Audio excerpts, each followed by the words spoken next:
Hello' dear এটি student. আজি মই তোমালোকৰ বাবে ক্লাছ 10ৰ গণিতৰ চেপ্টাৰ নম্বৰ 12 বিত্ত সম্বন্ধীয় কালিৰ কেইটামান বহুত ইম্পৰ্টেণ্ট এমচিকিউ তোমালোকৰ বাবে লৈ আহিছোঁ। আৰু এইখিনি এমচিকিউ তোমালোকে প্ৰথম প্ৰশ্নটো চোৱাচোন, কিমান ইম্পৰ্টেণ্ট তোমালোকে নিজেই গম পাবা। কাৰণ এইখিনি মই বহুত বিচাৰি বিভিন্ন ধৰণৰ মই প্ৰিভিয়াছ ইয়াৰ কুৱেশ্যন পেপাৰ মই লৈ আহিছোঁ। সেইবাবে তোমালোকে কুৱেশ্যনখিনি চোৱা, যদি ইম্পৰ্টেণ্ট নহয় তোমালোকে লাগিলে ভিডিঅ'টো স্কিপ কৰি যাবগৈ পাৰিবা। কিন্তু প্ৰথম দুটা তিনিটা প্ৰশ্ন তোমালোকে চালি গম পাবা কিমান ইম্পৰ্টেণ্ট। সেইবাবে তোমালোকক মই ৰিকুৱেষ্ট কৰোঁ ভিডিঅ'টো সম্পূৰ্ণ চোৱা, গমেই পাবা। এতিয়া তোমালোকক সৰু এটা মই ইনফৰমেশ্যন দি দিওঁ। তোমালোকক গোটেই চেপ্টাৰ ৱাইজ গণিতৰ গোটেইকেইটা চেপ্টাৰ মই MCQ বনাই ৰাখি দিছোঁ। সেইখিনি ভিডিঅ' তোমালোকে ক'তো বিচাৰিব নালাগে, তোমালোকে ডিছক্ৰিপশ্যন বক্সত প্লেলিষ্ট বনোৱা আছে গোটেই চেপ্টাৰ ৱাইজ, তোমালোকে চোৱা আৰু নিজৰ প্ৰিপেৰেশ্যনটো মজবুত কৰা। কাৰণ এইখিনি MCQ যোনখিনি মই দিছোঁ তোমালোকৰ বাবে বহুত একদম ৰামবান হ'ব পাৰে। সেইটো কাৰণে তোমালোকে চোৱা, গমেই পাবা। বোলা মই পলম নকৰি প্ৰথম প্ৰশ্নটো তোমালোকক দেখাম আহা। প্ৰথম প্ৰশ্নটো চোৱা। প্ৰথম প্ৰশ্নটো কি কৈছে, এটা ঘড়ীৰ মিনিটৰ কাটাডালৰ দৈৰ্ঘ্য 84 চেণ্টিমিটাৰ। এইটো আমাৰ এটা নৰ্মেল ঘড়ী। এই কাটাডালৰ চোৱা, মিনিটৰ কাটাডাল এইডাল হৈছে ঘণ্টাৰ কাটা, চুটিডাল ঘণ্টাৰ কাটা, আৰু দীঘলডাল যোনডাল ৰঙা চিন দিছো সেইটো হৈছে মিনিটৰ কাটা। আমি সকলোৱে জানো হয়নে? এতিয়া মিনিটৰ কাটাডালৰ দৈৰ্ঘ্য হৈছে 84 চেণ্টিমিটাৰ, মই সেইটোও দি দিছো। এতিয়া কি কৈছে চোৱা, ঘড়ীটো 10টা 10 এমৰ পৰা 10টা 25 এম বজালৈকে মিনিটৰ কাটাডালে ঘূৰণৰ দৈৰ্ঘ্য ওলাইছে। এতিয়া এই ঘড়ীটোত কেইটা বাজিছে তোমালোকে ঘড়ী যদি চাবলৈ জানা, সকলোৱে জানা বাৰু, এইটো কেইটা বাজিছে বাৰু ক'ব পাৰিবানে? 10টা 10 বাজিছে। এতিয়া 10টা 10ৰ পৰা 10টা 25, 10টা 25 মানে কিমানলৈকে হ'ব? 10টা 25 যদি হয় এই ঘণ্টাৰ কাটাটো এইখিনিতে থাকিব, আৰু 10টা 25 হ'বলৈ হ'লে এইখিনিলৈ যাব হয়নে? এই 5লৈকে যাব। এইটো হৈছে 5, 10টা 5, 10টা 10, 10টা 15, 10টা 20, 10টা 25, 10টা 30 হয়নে? এইটো হৈ যাব আমাৰ 10টা যেতিয়া 25 বাজিব তেতিয়া এইখিনিলৈকে যাব মিনিটৰ কাটাডাল। সেই মিনিটৰ কাটাডাল এইখিনিলৈকে যোৱা মিনিটৰ কাটাডালে ঘূৰণৰ দৈৰ্ঘ্যটো ওলাব দিছে, মানে এইকণ ওলাব দিছে। এইকণ, এই যে এই বৃত্তটোৰ চুই যিহেতু যাব এই মিনিটৰ কাটাডাল, এই জেগাখন ওলাব দিছে। এই জেগাখন তোমালোকে সকলোৱে বুজিব পাৰিছা চাগে প্ৰশ্নটো? এই জেগাটো মই কেনেদৰে ওলাম মনোযোগ দিবা। এতিয়া তোমালোকে যিহেতু এই বৃত্ত সম্বন্ধীয় কালি পাঠটো পঢ়িছা, সেইটো কাৰণে তোমালোকে দেখা পাইছে ইয়াতে এটা বৃত্ত কলাৰ সৃষ্টি হৈছে হয়নে? বৃত্ত কলাৰ এই কোণটো আমি জানিব লাগিব। এই কোণটো, এইটো কোণ থিতা বুলি আমি প্ৰশ্নত আমি ফৰ্মুলা মতে আমি এই থিতা বুলি এইটো ভাবিব লাগিব হয়নে? এতিয়া কথাটো হ'ল যে এইখিনি মই ওলাব লাগিব। এইখিনি মই কেনেদৰে ওলাম? এতিয়া আমি এই থিতাটোৰ মানটো জানিব লাগিব। থিতাটোৰ মানটো কিমান ওলাব? ইপিনে চোৱা, থিতাৰ মানটো আমি ওলাব লাগিব, কাৰণ থিতাৰ মানটোতো ইয়াত দিয়া নাই। এতিয়া গোটেইকণ আছে আমাৰ এই গোটেই ঘড়ীটো, গোটেইটো কিমান হ'ব? 360 আছে, 360 গোটেইটো হয়নে? এতিয়া 360 কেই ভাগ আছে চোৱা, গোটেই 12 ভাগ আছে। ইয়াতে কেই ভাগ সোমাই আছে? ইয়াতে সোমাই আছে 3 ভাগ। চোৱা, এইটো এভাগ, তাৰপিছত এইটো এভাগ, আকৌ তলৰ কণ এভাগ হয়নে? 3 ভাগ সোমাই আছে। এতিয়া মই যদি গোটেই 12ৰে যদি হৰণ কৰি দিওঁ, কাৰণ 12লৈকে আছে ভাগটো হয়নে নাই? 12ৰে যদি হৰণ কৰি দিওঁ, 12ৰে 360 কেইবাৰ যাব? 12 3 গুণ 36 মানে 30 ডিগ্ৰী হ'ব। প্ৰত্যেক ভাগৰ 30 ডিগ্ৰী হ'ব। মানে এই ওপৰত 30, এই ইয়াত 30 আৰু তলতো 30, মানে থিতা আমাৰ অল টোটেল কিমান ওলাই যাব? থিতা আমাৰ হৈ যাব অল টোটেল 90 ডিগ্ৰী হয়নে? এতিয়া আমাৰ এই জেগাকণ ওলাব পাৰিম, এই জেগাকণ ওলাব পাৰিম। একদম ইজি এটা ফৰ্মুলা আছে হয়নে নাই? কাৰণ এইখিনি হৈছে এটা, আমি বৃত্ত সম্বন্ধীয় কালি যিহেতু পঢ়িছো, বৃত্ত চাপ হৈ যায়। এইটো এটা বৃত্ত কলা, এইটো হৈছে আমাৰ বৃত্ত চাপ হয়নে? ফৰ্মুলাটো কি আছিলে বৃত্ত চাপৰ? ফৰ্মুলাটো আছিলে থিতা ডিভাইডেড বাই 360 ইনটু 2 পাই r হয়নে? এতিয়া মানখিনি বহাই দিম আৰু থিতাৰ মানটো 90 ডিগ্ৰী হৈ যাব, তলত আছে 360, 2ৰ মানটো 2 হ'ব, পাইৰ মান 22/7, r মানে কি হ'ব চোৱা, r মানে হৈ যাব এইয়া মিনিটৰ কাটাডালৰ দৈৰ্ঘ্য হৈ যাব, মানে ঘড়ীটোৰ ব্যাসাৰ্ধ। মিনিটৰ কাটাডাল গৈ পেলাই এই ঘড়ীটোক চুই আছে গৈ পেলাই বৃত্তটোৰ মূৰত একেবাৰে গৈ, r আমাৰ 84 হৈ যাব। সো 84 যদি মই ইয়াতে বহাই দিওঁ, এতিয়া কি হ'ব চোৱা, 0 0 কাট খাই গ'ল, 9ৰে 36ক যাব 4 বাৰ, আকৌ 7ৰে 84ক যাব কেইবাৰ? 12 বাৰ, 4ৰে 12ক গ'ল 3 বাৰ হয়নে? সো এইখিনি যদি পূৰণ কৰো, 2 into 22 হৈ যাব 44 into 3। সো যদি পূৰণ কৰো 4 3 গুণ 12, 4 3 গুণ 12 একে 132 সেন্টিমিটাৰ হৈ যাব মানে এই কোন জায়গা 132 সেন্টিমিটাৰ হ'ব তো আমাৰ অপচন কোনটো হ'ব অপচন আমাৰ সি টো শুদ্ধ হ'ব বহুত ভালকৈ মই বুজাবলৈ যত্ন কৰিলো তোমালোকে যদি বুজি নোপোৱা কমেন্টত মোক জনাবা মই লাগিলে আকৌ এটা ভিডিও বনাই পেলাই তোমালোকক এই বস্তুটো বুজাব যত্ন ঠিক আছে এতিয়া আমি 2 নম্বৰ প্ৰশ্নটোলৈ আগবাঢ়ো চোৱা 2 নম্বৰ প্ৰশ্নটো চোৱা 2 নম্বৰ প্ৰশ্নটো কি কৈছে এখন গাড়ীৰ চকাৰ ব্যাস 42 সেন্টিমিটাৰ এখন গাড়ী আছে গাড়ীখন যি গাড়ীয়ে নহওক কিয় ঠিক আছে আমি সকলোৱে পঢ়ি শুনি পেলাই গাড়ী এখন ল'ব লাগিব হয়নে সকলোৰে হেতুৱে মন সকলোৱে ভালকে পঢ়া গাড়ী ল'ব লাগিব আমি সকলোৱে এতিয়া চোৱা এই প্ৰশ্নটোত চোৱা আমাৰ চকাৰ কৈছে ব্যাস মানে হৈ যাব এই কোণ হৈ যাব এই গুটিটো কেন্দ্ৰৰ মাজেৰে এটা জিয়া পাৰ হৈ যোৱা দীৰ্ঘতম জিয়াডাল হৈছে ব্যাস আচ্ছা ব্যাসডাল কিমান কৈছে 42 সো এইটো হৈ যাব 42 সেন্টিমিটাৰ এতিয়া চোৱা ব্যাস যদি আমাৰ 42 সেন্টিমিটাৰ হয় তেতিয়ালে ব্যাসাৰ্ধ মানে r আমাৰ হৈ যাব তাৰ আধা কিমান হ'ব 21 সেন্টিমিটাৰ মই অকনমান শৰ্টলি কৈছো কাৰণ এইখিনি বস্তু তোমালোকে জানাই হয়নে সো এতিয়া চোৱা আমাক r লাগিব r মানে হৈছে ৰেডিয়াস মানে ব্যাসাৰ্ধ ব্যাসৰ আধা যাবলৈ চকাটো কেইপাক কিমান যাব লাগিব 132 কিলোমিটাৰ যাব লাগিব ঠিক আছে যাবলৈ চকাটো কেইপাক ঘূৰিব লাগিব মানে 132 কিলোমিটাৰ যাব গাড়ীখনে তে চকাটো কেইপাক ঘূৰিব লাগিব কি অদ্ভুত প্ৰশ্ন দিয়ে হয়নে সো খুব মজা হয় প্ৰশ্নটো তোমালোকে চোৱা বুজি পাবা এতিয়া চোৱা এক পাক যদি এই চকাটোৱে যদি ঘূৰে তেতিয়াহলে কি হ'ব এক পাক যদি চকাটোৱে যদি ঘূৰে তাৰ এই পৰিধিটো অতিক্ৰম কৰিব হয়নে এই চকাটোৱে পৰিধি মানে এই কোণৰ পৰা এই কোণলৈকে যদি যায় এই কোণৰ পৰা এই কোণ যায় তে চাবাচোন এই গোটেই পৰিধিটোহে বৃত্তটোৰ চকাটোৰ অতিক্ৰম কৰিব হয়নে এতিয়া মই যদি এই চকাটোৰ যদি পৰিধি উলিয়াই দিও এক পাক মাৰিলে কিমান দূৰ যায় মই গম পাই যাম হয়নে সো আমি 2 পাই r কৰি পেলাই কাৰণ 2 পাই r মানে হৈছে বৃত্তটোৰ পৰিধি উলোৱা ফৰ্মুলা এটি চকাৰ মই পৰিধিটো উলাই দিও 2 ইনটু পাই মানে হৈছে 22/7 r আমাৰ আছে 21 তো 7 3 গুণ 21 তে হৈ যাব ইপিনে 2 22 গুণ হৈ যাব 44 ইনটু 3 সো পূৰণ কৰিলে হৈ যাব আগৰ অংকটো নিচিনাই 132 সেন্টিমিটাৰ পাম হয়নে এতিয়া চোৱা আমাক কৈছে 132 কিলোমিটাৰ যাব এতিয়া এটা কথা মনোযোগ দিবা যে মই কেইপাক ঘূৰিছে আমিতো হেতু নাজানো মই ধৰি লোৱা n পাক ঘূৰিছো n পাকত ধৰি লোৱা এক পাকত কিমান যাব এক পাকত যাব 132 সেন্টিমিটাৰ তেতিয়ালে n পাক মই ধৰিছো n পাক যাব চকাটোৱে n পাকত কিমান n পাকত ধৰি লোৱা এক পাকত ধৰি লোৱা 132 তে n পাকটো 132 মই পূৰণ কৰি দিব লাগিব সমান হৈ যাব 132 কিলোমিটাৰ কথাটো বুজি পালানে এক পাকত যায় 132 সেন্টিমিটাৰ তেতিয়ালে কেই পাক যায় আমিতো নাজানো তে মই ধৰি দিছো যে n পাক যায় তে n * 132 সেন্টিমিটাৰ সমান হৈ যাব 132 কিলোমিটাৰ যাব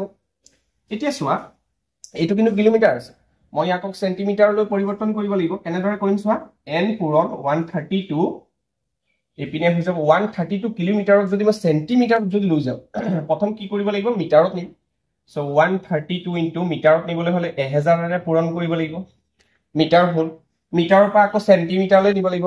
100 সেন্টিমিটাৰ 1 মিটাৰ তো 100 এটাও পূৰণ কৰি দিবা বুজি পাইছা এতিয়া এইপিনে চোৱা এইপিনে 132 কেনসেল সো অলপমান শৰ্টকে কৰিলো আৰু n = পাই গলো n মানে হৈছে কেইপাক ঘূৰিব হেতুটো আমাক সুধিছে ন সো n আমি পাই গলো ইয়াতে আছে 1000 ইয়াতে আছে 100 তে হৈ যাব 5টা শূন্য মানে 5টা শূন্য মানে চোৱা ইয়াতে আকৌ আমাক ধ্ৰুৱক সংখ্যাত দিছে মানে পাৱাৰত দিছে মানে সো এটো কি কৰিব লাগিব 10 টু দি পাৱাৰ 5 হৈ যাব কাৰণ 5টা শূন্য আছে মানে সো একৰ পিঠিত 5টা শূন্য হ'ব সো আমাৰ অপচন বি টো শুদ্ধ উত্তৰ মানে ইমান হৈ যাব 1 লাখ পাক ঘূৰিব 1 লাখ পাক ঘূৰিলেহে 132 কিলোমিটাৰ যাব পাৰিব আৰু বুজি পাইছনে তো নেক্সট 3 নম্বৰ প্ৰশ্নটো আমি আগবাঢ়িছো চোৱা এইটো প্ৰশ্ন তোমালোকৰ বাবে বহুত ইম্পৰ্টেন্ট এটা বৰ্গ বৃত্তৰ ভিতৰত অৱস্থিত এই বৰ্গটো মোৰ বৰ্গ হোৱা নাই বাৰু তোমালোকে ধুনীয়াকৈ আঁকিবা মোৰ আয়ত হৈ গল হয়নে তো বৃত্তটোৰ ভিতৰত অৱস্থিত বুলি কৈছে বৰ্গটো বৃত্তটোৰ কালি দি দিছে আচ্ছা বৃত্তৰ কালি ফৰ্মুলা আমি জানো বৃত্তৰ কালি ফৰ্মুলা হৈছে পাই r স্কয়াৰ ইকুৱেল টু আমাৰ বৃত্তৰ কালিটো যেহেতু জানো কিমান দি আছে 1408/7 এতিয়া চোৱা পাইৰ মানটো আমি জানো পাইৰ মান 22/7 r স্কয়াৰ ইপিনে r স্কয়াৰ আছে ইপিনে হৈ যাব 1408/7 এতিয়া দুইটা আছে তলে 7 আছে কেনসেল গুছি গল এতিয়া 22ক যদি মই কাটাকাটি কৰো 11 ৰে দুবাৰ যাব এইটোকে যদি মই 11ৰে কাটো কেইবাৰ যাব 11 গুণ 11 ইপিনে হৈ যাব 30 হৈ যাব 11 দুগুণ 22 থাকি যাব 8 11 8 গুণ থাকি যাব 18 হয়নে আকৌ 2ৰে এইটো কাটা কাটি যাব 2ৰে কেইবাৰ যাব 2ৰে এইটো যাবগৈ 64 বাৰ হয়নে সো আমি পাই গলো r স্কয়াৰ ইকুৱেল টু 64 তে আমি গমেই পাইছো r ইকুৱেল টু হৈ যাব কিমান 8 হৈ যাব 8 8 গুণ 64 হয়নে সো ব্যাসাৰ্ধ হলো মানে বৃত্তটোৰ ব্যাসাৰ্ধ মানে এই জায়গাটো বৃত্তটোৰ ব্যাসাৰ্ধটো পাই গলো মই কিমান 8 পালো হয়নে তে এই ব্যাসটো কি হৈ যাব এই সম্পূৰ্ণটো ধৰা মোৰ অলপ বেকাই হৈছে বাৰু ধুনীয়াকৈ আঁকি দিছো চোৱা সো এইটো চোৱা সো এইখিনিলৈকেতো আমাৰ কেন্দ্ৰ তে এইখিনি যদি 8 হয় এইখিনি 8 হয় ব্যাসটো আমাৰ হৈ যাব কিমান ডি আমাৰ হৈ যাব মানে ডায়ামিটাৰ ব্যাস বুলি কৈছো আৰু বৃত্তটোৰ আমাৰ ব্যাস কিমান হৈ যাব আমি 8 8 16 সেন্টিমিটাৰ হৈ যাব হয়নে এতিয়া যেহেতু এইটো এটা বৰ্গ হয়নে বৃত্তটো এটা বৰ্গ হলে এইটো 90 ডিগ্ৰী হৈ যাব আৰু বৰ্গৰ প্ৰতিটো বাহু সমান হয়নে সো এইখিনি ধৰি লোৱা x বুলি ধৰিছো এইটো মই x বুলি ধৰিছো কাৰণ প্ৰতিটো বাহু সমান যেহেতু এইটো x হলে এইটো x হ'ব হয়নে এতিয়া তোমালোকে যদি দেখা পাইছা এইটো যদি 90 ডিগ্ৰী হয় তেতিয়া হলে পাইথাগোৰাছৰ ফৰ্মুলা মতে এইটো হৈছে লম্ব হয়নে এইটো হৈছে লম্ব এইটো হৈছে ভূমি এইটো হৈছে কৰ্ণ হয় না নাই এতিয়া আমি কেনেদৰে ওলাব পাৰিম এই বাহুটো ওলাব পাৰিলে আমি গম পাই যাম চোৱা আমি লিখিব পাৰো যে এইটো কৰ্ণ স্কয়াৰ মানে কি কৰ্ণটো কিমান আছে 8 যোগ 8 মানে 16 আৰু ন সো 16 স্কয়াৰ ইকুৱেল টু লম্ব স্কয়াৰ হয়নে লম্ব স্কয়াৰ প্লাস ভূমি স্কয়াৰ লম্ব স্কয়াৰ কিমান হৈ যাব x স্কয়াৰ কাৰণ লম্বটো কিমান আছে x এ আছে হয়নে আৰু ভূমি কিমান আছে x এ আছে সো x স্কয়াৰ বুজি পাইছনে সো এইটো হৈ যাব 16 স্কয়াৰ মানে হৈ যাব আমাৰ হৈ যাব 256 ইকুৱেল টু x স্কয়াৰ মানে হৈ যাব 2x স্কয়াৰ হয়নে সো এইটো যদি কৰো দুয়াৰে যদি কাটাকাটি কৰো এইটো কিমান বাৰ যাব দুয়াৰে কৰিলে এইটো গল 12 2 8 হয়নে নাই সো এইটো হৈ যাব আৰু x স্কয়াৰ যদি এইটো ৰুট ওভাৰ কৰো কিমান হৈ যাব আমাৰ হৈ যাব চোৱা হৈ গল আৰু 18x স্কয়াৰ কাৰণ x স্কয়াৰটো কিয় বুলি কৈছো হৈ গল কাৰণ চোৱা x মানে আছে এই বৰ্গটোৰ বাহু হয় নাই এই বৰ্গটোৰ বাহু হৈ আছে x ইপিনেও বৰ্গটোৰ বাহু x বা ইপিনেও x ইপিনেও x এতিয়া বৃত্তৰ কালি ওলাব দিছে সৰি বৰ্গটোৰ কালি কৈ আছে আমাৰ বৰ্গটোৰ কালি আমাৰ কি হৈ যাব বৰ্গৰ কালি যেহেতু আছিলে বাহু স্কয়াৰ হয়নে বাহু আছে x তে x স্কয়াৰ মানে আমাৰ আনসাৰটো ওলাই আছে সো x স্কয়াৰ মানে 128 সো হৈ যাব আমাৰ অপচন সি টো শুদ্ধ উত্তৰ হয়নে তো বুজি পাইছো চাগে যদি বুজি নোপোৱা তে কমেন্টত মোক জনাই দিবা মই লাগিলে এই অংকটো আকৌ এবাৰ বুজাই দিবলৈ যত্ন কৰিম তো নেক্সট প্ৰশ্নলৈ আমি আগবাঢ়িছো চোৱা তো নেক্সট কুৱেশ্যনটো বহুত স্পেচিয়েল অংক এইটো নৰ্মেল অংকই হৈ যায় কাৰণ দেখাক দেখি আমি গমেই পাই যাওঁ হয়নে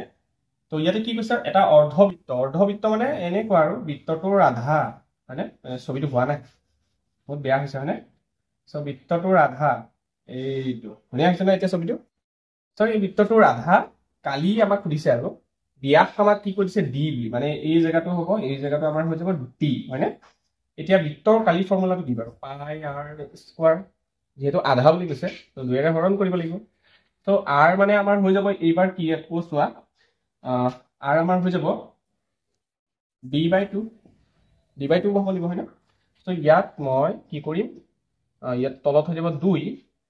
পাই আকৌ r ৰ মান হৈ যাব d/2 তো হৈ যাব d/2 হোল স্কয়াৰ কাৰণ ওপৰত স্কয়াৰ এটা আছে সো এইটো হৈ যাব তলত আছে 2 পাই ইনটু এটো d স্কয়াৰ তলত আছে 4 হৈ যাব 2 স্কয়াৰ আছে কাৰণ হেতু তলত হৈ যাব 4 এটা সাইডটো তলত নামি যাব সাইডটো তলত নামিলে হৈ যাব 2 ইনটু 4 আকৌ ইপিনে থাকি যাব পাই d স্কয়াৰ সো হৈ যাব ইপিনে সাইড গুণে 8